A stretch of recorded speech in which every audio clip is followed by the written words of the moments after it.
Welcome back to Balderdash Academy. Our scores are in last place. We have Marie with 24 points. Next, we have Steve with 25, myself with 27, Molly with 43 and 1/2, and Nate, our 4-time reigning champion, in the lead with 54 points. It is time for our second pop quiz. This pop quiz is from the head of STEAM, that's science, technology, engineering, art, and math, Professor Nate Greene. Professor Greene, what do you have for us today? So, all right. Now, before I table anything here, and we move on to the next period, I want to talk about the periodic table. Now, the periodic... there. Yeah, thanks. It was a lot. It took me 3 days to write that.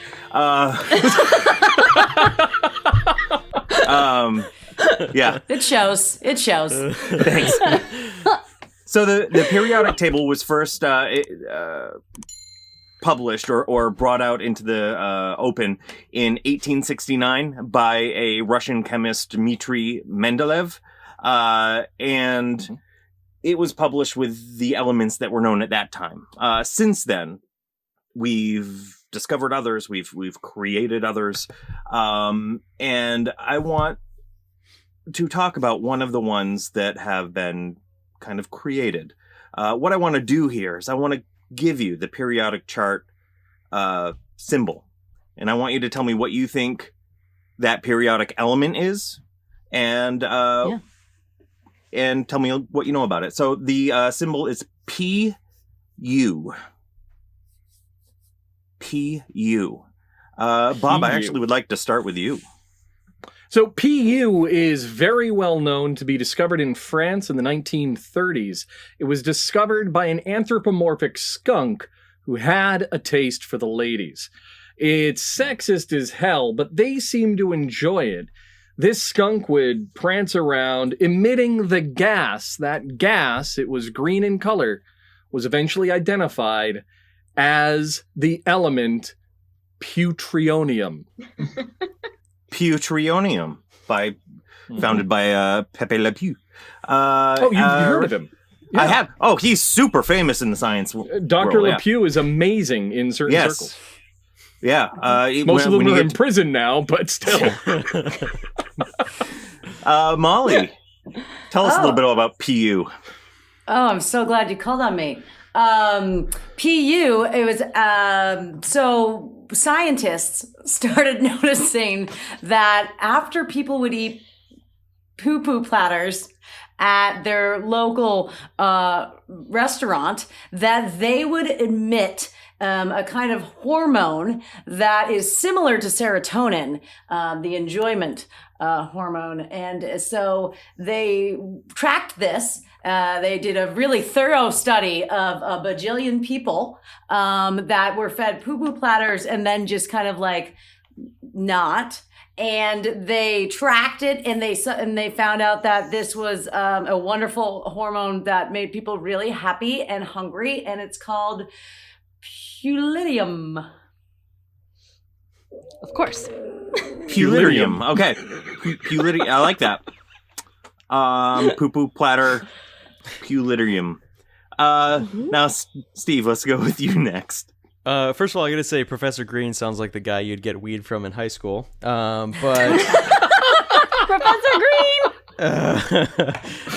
I'm not saying one thing or the other. I'm okay. Just text me. No, we all know. In the 90s, Hanes started the undergarment conglomerates started producing underwear you could order. You could mail in a slip, and you could get underwear with your name on it, which is like kind of a big thing at the time.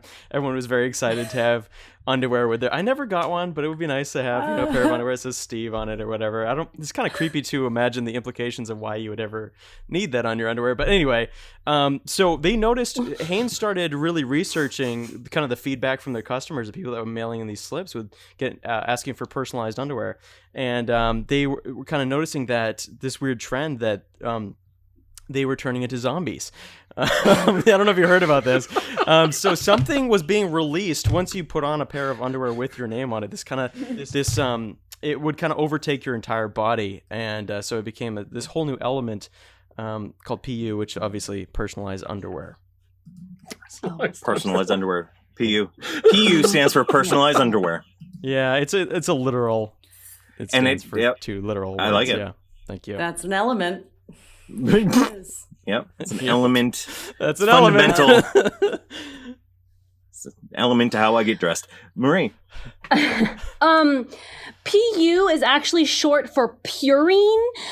It was discovered from the tears of babies and dogs, the most pure creatures on the planet Earth. They have no evil in their bodies whatsoever. It is full of goodness. It is full of kindness. So if you bottle this purine, which exclusively comes from baby tears and puppy tears, but it's the most pure good, and it's the only way to spread this pure goodness throughout the world, that as you grow and you become a jaded adult, you don't have purine anymore.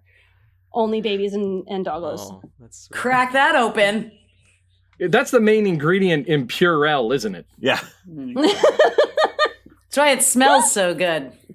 Yeah, you like that? It's baby. That's baby tears. So much like Voldemort drinking unicorn blood to stay young, I put purine in my cereal to stay pure. Oh, you put it in your You cereal, don't I look put a mine in my day tea. over 35. I rub it right on my face. Like a moisturizer. Those are all fantastic answers. Before I get to what it really is, they really are. I like it better than what the real answer is, which I'll get to in a second. Let's figure out which one, pointage-wise, was best.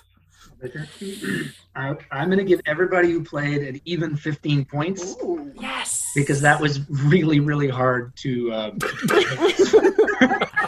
Thank you. all deserve. Thank you for recognizing that. 15 points across the board. That was a well-deserved 15, too. We worked hard for that, everyone. I'm proud of all of you. Here's me patting you on the back. A skunk wearing personalized underwear, drinking purity from... I forgot what Molly said. Pupu Platter. Pupu platters. Yes, that's what we have. When we combine them all. So 15 points across the board for all that. PU actually stands for plutonium, which is a highly radioactive chemical, and makes my ears lose their buds. And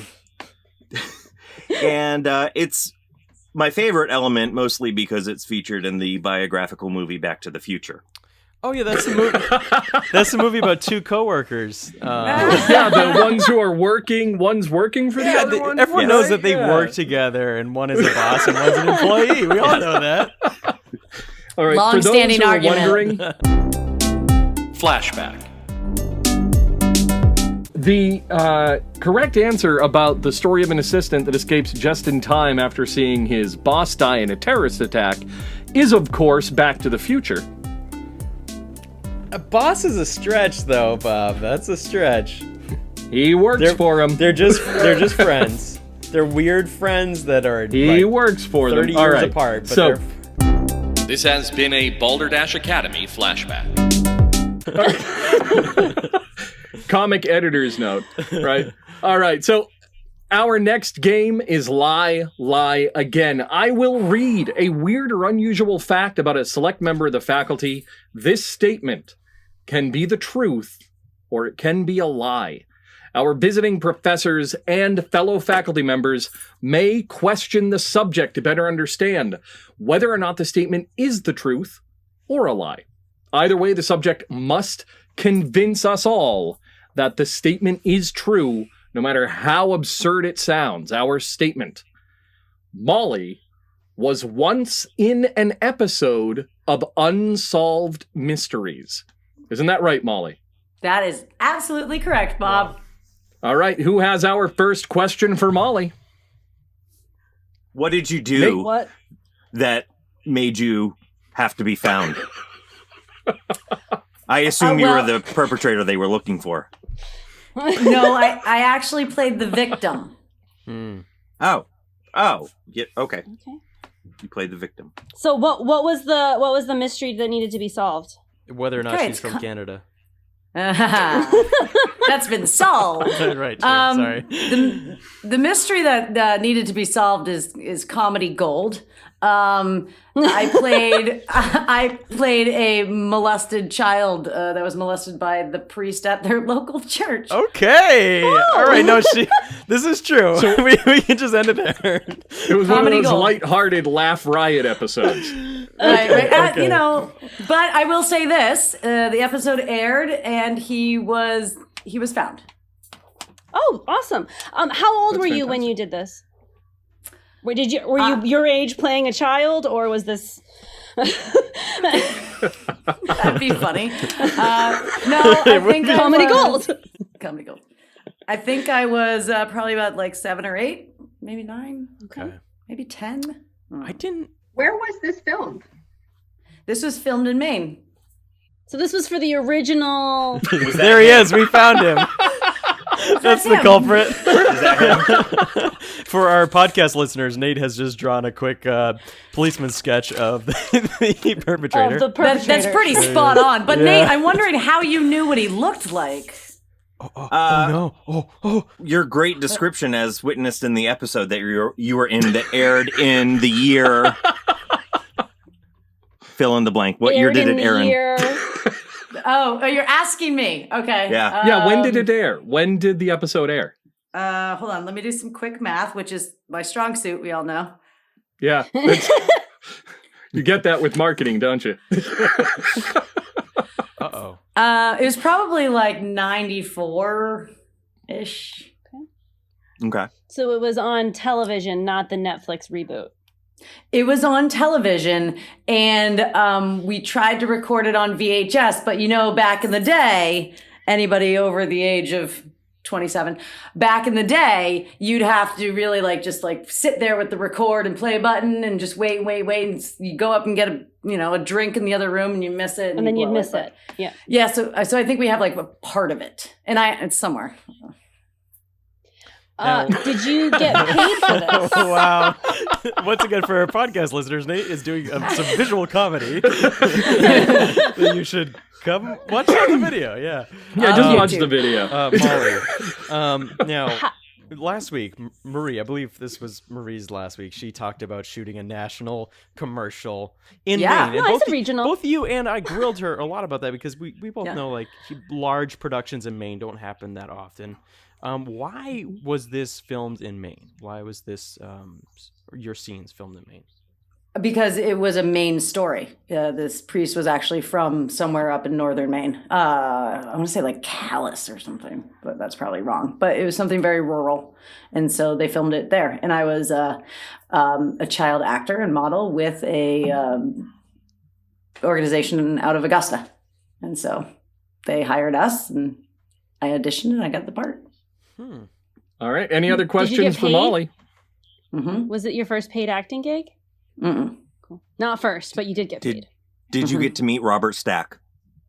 I didn't. Okay. She's malarkey. I almost walked off. I believe you. As a 7-year-old. Did they have a table while you were filming? Did they have a what? Sorry. Craft table, like craft services, where you could go get food? Good question. Thank you so much. I don't think so, but they had What about- water. Oh, wait. Yeah. At least water. Yeah. What about a craft Get the table A-list. that Well, they were in Maine, so they figured why bother. They won't mind. They won't mind. Yeah. We're just bottling their tap water and selling it back to them. They're never going to notice. It was complimentary, Bob. Complimentary tap water. Bottled How I tap like my water. tap water. Yeah. I've when never. was he caught? When was the priest Sorry, a lot caught? of Good question, Marie. After the episode aired, so we got notified. I think like we filmed it and it probably aired like, I don't know, 6 months down the road or something. And then they told us like within a month that after it aired, they found the guy, which is really cool. And Unsolved Mysteries is now back on Netflix. So I'm like, come on, replay the winners. I like how you call them the winners. Well, yeah, we got the bad guy. You we won. got him. It's like it's the lottery. If we find the bad guy, we win. Yeah. It's like a scratch ticket. Like, oh, I found the bad guy. Found Waldo. Any other questions for Molly? How long was the shoot? The shoot was one long day. Okay. I think. How many scenes were you in? I had 5 different locations. In one day? Oh, wow. That's a long day. It was a very long day. It might have been 2 days. I don't really remember. Also, you're a child actor. Were the laws different Yeah. in the early 90s? Yeah, okay. There were no laws. No. There were no laws Yeah. about children in the early 90s. Wait. In all fairness, in the 90s in Maine, I could work at my family's restaurant at 12 and get a license at 14 because that's how Yeah. old you needed to be to operate farm equipment. And in all honesty, what is worse than an outlaw? An in-law. An in-law. Wow. Yeah. Seriously, guys. It's crazy. I just thought of that. It's such a good joke. Sure you did. I hope we All right. keep doing that joke over and over because it's gold. Did you have to? All right. Did you have to become SAG-AFTRA to do it? Nope. Ooh, good question. So you've heard the questions. Now let's hear your theories. How about Marie? Marie, what do you have? I'm always wrong, I think. I'm very bad at the actual guessing of this. But simply because you were 7 and you have that many locations, I don't think that a producer of a shoot would make a kid stay for that long. So I'm going to go with lie. Lie. Nate, is it the truth or is it a lie? I've been wrong on, I think, almost all of Molly's. Me too. But I can't vote against what I believe. And I all the logistics point to it being false. So I think it's fake. Lie. All right. Steve, is it the truth or is it a lie? I too get all of these wrong. At least now both Marie and Molly know that they can lie to me anytime and I'll never know the difference. That's one thing we've learned from this show. I agree with both Nate and Marie's reasoning is that it does seem implausible, but see, the thing is Molly knows this stuff. She knows kind of the industry because she works in it. So I feel like she would know better than to give us these facts that seem implausible. So that's the only thing that's making me loop back and be like, well, maybe this wild thing did actually happen. But I have to go just like with Nate, with my gut. I do think this is a lie. But I'm looking at Molly's face. She's just so excited to tell me I'm wrong. All right. Genevra, you have 3 lies. What do you think? Is she telling the truth or is it a lie? I guess I'll break with tradition and say that she is telling the truth. Telling the truth. Andy, what's your call? I think she's telling the truth. As soon as she said it was comic gold, that sounded like the kind of thing that you would say over the years. Like every time I bring Every this time you up, have to tell this that's story. the joke that I Yeah. tell before I tell. Right. This sounded so right. familiar. She was so quick to come out with it. But now I'm hearing she's an amazing liar. So I'm kind of maybe I'm wrong, but I'm just going to go with that instinct. All right. So we have the faculty all have lies. We Is that a have our visiting professors both have truths. Molly, what's the story? There was this one scene where we were driving in the backwoods of Maine Don't do because he's this supposed to be driving me home, and I had to pee so bad, and I was peed in the supposed to car. act uncomfortable. And I was doing the shot where I was like looking into, sorry, I'm an earpiece, looking into the car, the side mirror, right? And I'm like being uncomfortable. And it turns out like it was the perfect face to make. And my dad actually made them pull over and got me in a bathroom and yelled at a store owner so I could use the bathroom because they said, if you don't buy anything, he said, fine, I'll buy a coffee.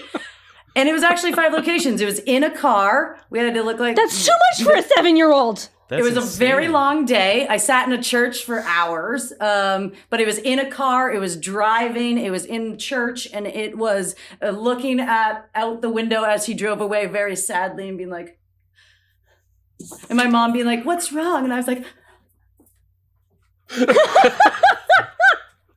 So I just reenacted it for you. It's true. Oh my God, that's so cool. Come on. I still don't want to believe you. I hope they put this on Netflix for real. I want to see this so bad. This clip of you lying to us and not lying to us. I've never had to go to the bathroom so bad in my entire life and to this day. But I was so shy to speak up and say, because it was this big ordeal, you know, and once I whispered to my dad told them, they're all like, oh, you're fine, you know. So they put all of the old episodes of Unsolved Mysteries out on the Peacock streaming platform. So I did not care to go back and watch them, but now I'm going to try and hunt down that one. Yes. Yeah. And I'm going to screenshot. I'm going to be like, that is Molly's pee face right there. Yes. I know what that Andy, looks Genevra, like. how would you like to score? I think, is it my turn? It's your turn. I'm going to give 10 points to me and Andy. Okay. There you go. You got it. Oh, Nice. that's a very good call. 10 points each. Awesome. I mean, to be All fair. right. It does. That's perfectly fair. All right. That is the end of our first half. Our points are in last place, our visiting professors, Andy and Genevra with 10 points. Next. You're almost there, guys. Next. Honestly. We have Marie with 39 points. Myself with... Steve, rather, with 40 points. Myself with 42 points. Molly with 58 1/2 points. Wow. And Nate in the lead with 69. Nice. 69! Well done, inappropriate 12-year-olds. Almost. Join us when we return with Coach Steve and Mask Charades, only on Balderdash Academy. Go Dashers! For complete episodes and more, visit us at balderdashacademy.com. The NBA is old news. They need to shake something up. Find out what our faculty think would be a good idea on the next episode of Balderdash Academy. Thank you for watching. Remember to like, subscribe, and hit that bell icon. You can find us on your favorite podcast service as Balderdash Academy.